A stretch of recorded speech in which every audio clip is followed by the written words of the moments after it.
8 থেকে 9 হাজার টাকা দামের ফোনে আমরা আসলে কি পেতাম এতদিন? বদখত দেখতে প্লাস্টিক মোটা সাইজের একটা ফোন, তারপরে খুবই দুর্বল হাস্যকর রকমের প্রসেসর যেটা 2-3 মাস পরে সুপার স্লো হয়ে যেত, খুবই বাজে সফটওয়্যার এক্সপেরিয়েন্স এবং অধিকাংশ ক্ষেত্রেই 4000 mAh এর ব্যাটারি সাথে ভাই 5 ওয়াটের চার্জিং স্পিডও আমরা দেখছি। মানে ফোন চার্জ দিতে 5-6 ঘন্টা সময় লাগতো।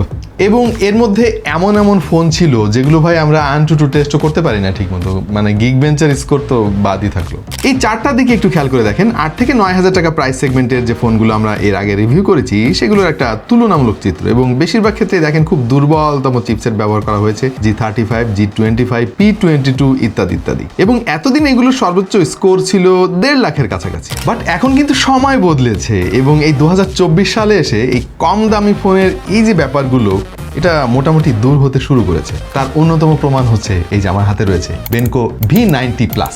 এবং এই V90 প্লাসে কিন্তু খুব ইন্টারেস্টিং কিছু ব্যাপার আছে যেগুলো আমার কাছে ভালো লাগছে, কনসিডারিং দ্য ফ্যাক্ট এই ফোনের দাম মাত্র 8,990 টাকা, যার মধ্যে অন্যতম হচ্ছে যথেষ্ট ভালো একটা ডিজাইন এবং চমৎকার বিল্ড কোয়ালিটি, মোটামুটি ভালো মানের একটা চিপসেট, 90Hz রিফ্রেশ রেট যুক্ত IPS ডিসপ্লে, 5000 mAh এর ব্যাটারির সঙ্গে 80 watt fast charging support. So এতদিন 8 থেকে 9 হাজার টাকা বাজেটে কেউ যখন আমাদের কাছে ফোনের সাজেশন চাইতো ভাই, আমাদের আসলে খুব চিন্তায় পড়ে যেতে হতো। বাট এখন অন্তত চিন্তা একটু কমলো, কারণ খুব সহজেই এই ফোনটা তাদেরকে আমি সাজেস্ট করতে পারবো। তো চলুন আমরা আরেকটু ডিটেইলে জেনে আসি। স্পেক ভালো, সব বুঝলাম, দামও কম, আসলে এই ফোনটার পারফরমেন্স কেমন, পাশাপাশি ছবির কোয়ালিটি সেটাও তো টেস্ট করে দেখতে হবে। দেখছেন আপনাদের ভালোবাসা channel Tech to the Point, সঙ্গে থাকবো আমি ওয়াহিদ, এবং আজকে আমরা বেনকো V90 প্লাস ফোনটার আদ্যপান্ত আপনাদের সবাইকে সংক্ষেপে জানানোর চেষ্টা করবো। Let's get started.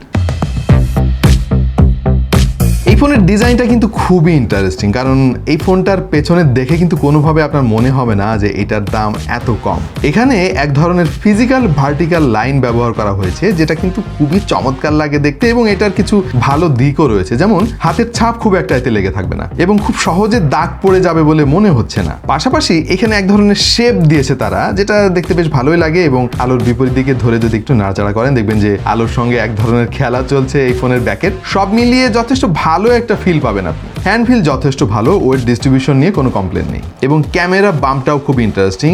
দরকারি লেন্স যদিও একটাই, বাট চারিদিকে এই রিং আকৃতির ক্যামেরা হাউজিংটা এই ফোনে ভিন্ন একটা লুক দিয়েছে। পাশাপাশি কম দামি ফোন হলে আরেকটা ব্যাপার যেটা আমাদের কনসার্ন থাকে সবসময়, সেটা হচ্ছে বিল্ড কোয়ালিটি খুবই জঘন্য হয়, বিশেষ করে ফ্রেমটা দেখতে এত বিচ্ছিরি লাগে। সেই দিক দিয়ে কিন্তু বেনকো বেশ ভালো কাজ দেখিয়েছে। 3.5 মিলিমিটার জ্যাকটা তারা ওপরের দিকে দিয়েছে, এটাই আসলে আমাদের কাছে সুবিধার মনে হয়। নিচে রয়েছে type C port, main microphone এবং loud speaker grille. Dedicated memory card slot পেয়ে যাবেন, যার মানে হচ্ছে 2টা সিম কার্ড ব্যবহার করার পরেও আপনি মেমোরি কার্ড ব্যবহার করতে পারবেন। ফোনের সামনের দিকের লুকটা কিন্তু চিরাচরিত, ওই যে কম দামি ফোনগুলো যেরকম হয়ে থাকে সেই রকমই, মানে ডিউডপ নচ দিয়েছে তারা, এবং বটম চিনটা একটু মোটা। তবে বাজেট বিবেচনায় এই জিনিসটা আসলে মেনে নেওয়া উচিত।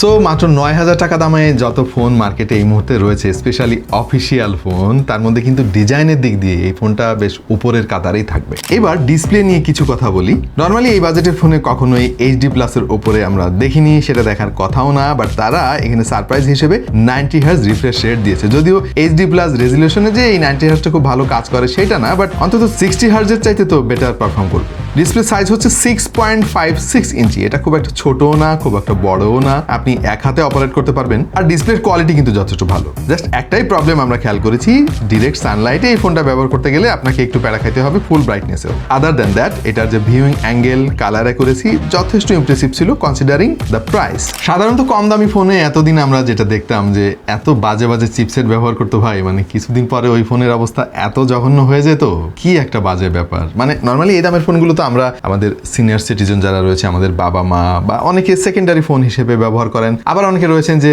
এতদিন ফিচার ফোন ব্যবহার করতেন, তারা প্রথম অ্যান্ড্রয়েড ফোন ব্যবহার করতে চান, তারাই মূলত এই 8-9 হাজার টাকা দামের ফোন কিনতেন। কিন্তু প্রথম ফোনেই যে বাজে এক্সপিরিয়েন্স মানে সবাই পেত, তাতে করে তার আসলে এই স্মার্টফোনের উপরে আগ্রহটাই নষ্ট হয়ে যেত। বাট সেই সব দিক দিয়ে চিন্তা করলে এই ফোনটা কিন্তু ভিন্ন একটা এক্সপিরিয়েন্স আপনাকে দিতে পারে, কারণ তারা এখানে যথেষ্ট ভালো একটা চিপসেট ব্যবহার করেছে। আমরা কিন্তু এই একই চিপসেট ব্যবহার করা অন্যান্য আরও ফোন নিয়ে কাজ করেছি, এবং আমাদের অভিজ্ঞতা বলছে যে এটা যথেষ্ট ক্যাপাবল একটা চিপসেট, কনসিডারিং ওই যে P সিরিজের যে সমস্ত চিপসেট রয়েছে ওইগুলোর চাইতে। 4GB র্যাম তারা এখানে ব্যবহার করেছে, সেই সঙ্গে রয়েছে 64GB ইন্টারনাল স্টোরেজ। ওয়েল, এই 8-9 হাজার টাকা দামের ফোনে কিন্তু এর আগে আমরা 2GB দেখেছি, 3GB দেখেছি, 4 GB খুবই কম দেখেছি। সেই হিসেবে তারা এখানেও চেষ্টা করেছে একটু পুষিয়ে দেওয়ার জন্য। ইন্টারনাল স্টোরেজের কথা কিন্তু ওই একই কথাই বলতে হয়, কারণ নর্মালি এই দামের ফোনে কিন্তু আমরা 64 GB 32 GB এরকমই দেখে থাকি, সো ইটস ওকে। আর এই ফোনে সফটওয়্যার হিসেবে ব্যবহার করা হয়েছে Android 13, সেই সাথে রয়েছে বেনকো নিজস্ব ইউআই ইন-ওয়ান ইউআই ভার্সন 1.2। এখানে একটা ইন্টারেস্টিং ব্যাপার আছে, নর্মালি এরকম কম দামি ফোন হলে অন্যান্য নামি দামি কোম্পানিকে আমরা দেখেছি যে অ্যান্ড্রয়েডের লাইটার ভার্সনগুলো ফোনের মধ্যে ইমপ্লিমেন্ট করে দেয়, যেটা আসলে ফুল ফিচার পাওয়া যায় না। সো এখানে বেনকো কিন্তু সাহস করে অ্যান্ড্রয়েডের ফুল ভার্সনটা দিয়েছে।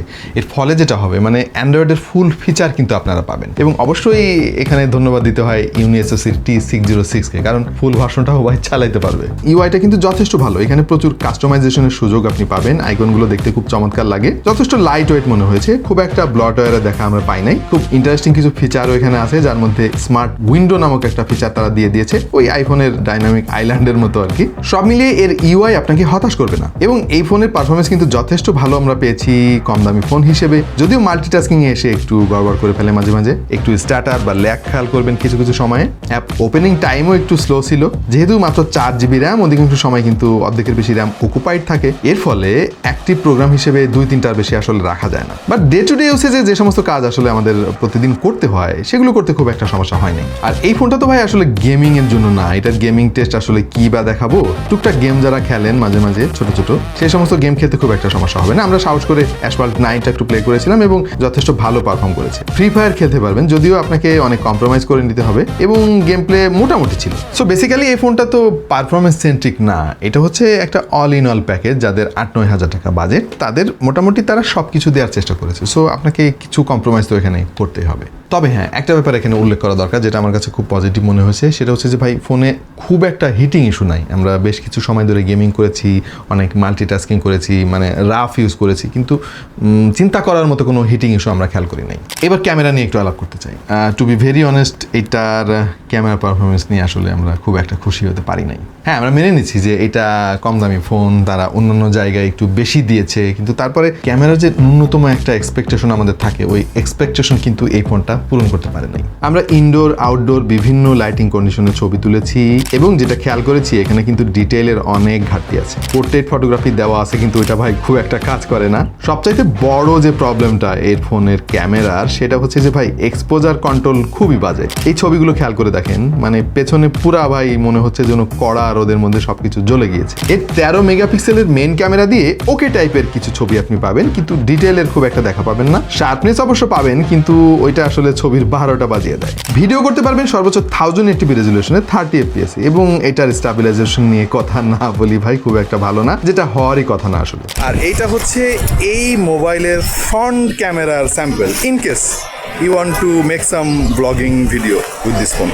সো ক্যামেরা নিয়ে সর্বসাকুল্যে যেটা বলতে পারি, এর কাছ থেকে আসলে খুব বেশি এক্সপেকটেশন করা যাবে না, কারণ নর্মালি দেখা যায় যে এই দামের ফোন যারা কেনেন তারা তো এটা আসলে ছবি তোলার জন্য কেনেন না, তাদের আসলে ফোনের বিভিন্ন ইউজ কেস থাকে, সেই সমস্ত কারণে হয়তো এই ফোনগুলো তারা কেনেন। তবে 5000 mAh একটা ব্যাটারি তারা দিছে, আমি তো খুশি হয়ে গিয়েছি। 18 ওয়াটের ফাস্ট চার্জিং আছে শুনে, কিন্তু বক্সের মধ্যে ভাই তারা 10 ওয়াটের একটা চার্জার দিছে। এখানে আমার মনে হয় কিপটামি না করে একটা 18 ওয়াটের ফাস্ট চার্জার দিয়ে দেওয়া উচিত ছিল, কারণ মানুষকে তো আবার বাইরে থেকে ওইটা কিনতে হবে ভাই। এনিওয়ে, চার্জিং ব্যাকআপ কিন্তু আবার ভালো। হ্যাঁ, আপনি যদি নর্মাল ইউজার হন, ফুল চার্জে আপনি ডে লং ব্যাটারি ব্যাকআপ পাবেন। লাউড স্পিকারের কোয়ালিটি ওকে টাইপের, খুব বেশি ভালো বলা যাবে না, এই বাজেটে যেমনটা হয়ে থাকে সেরকমই। লাউডনেসের অভাব নাই, কিন্তু সাউন্ড অনেক ডিস্টর্ট হয়ে যায়। অলরাইট, আমি খুব বেশি বড় করবো না আমাদের আজকের ভিডিওটা। আশা করছি একটা আইডিয়া পেয়ে গিয়েছেন যে এই ফোনটা কাদের জন্য। নর্মালি যারা সেকেন্ডারি ফোন ইউজ করতে চান, একটা ফোন সবসময় লাগে, তারা এটা কিনতে পারেন। আবার আমাদের বাবা মাকে কিন্তু ফোন কিনে দিতে হয়, তারা তো গেমিংও করেন না, তারা ছবিও খুব একটা তোলেন না। সো তাদের জন্য কিন্তু এটা আদর্শ একটা প্যাকেজ হতে পারে, যদি আপনার বাজেট অনেক টাইট থাকে। এবং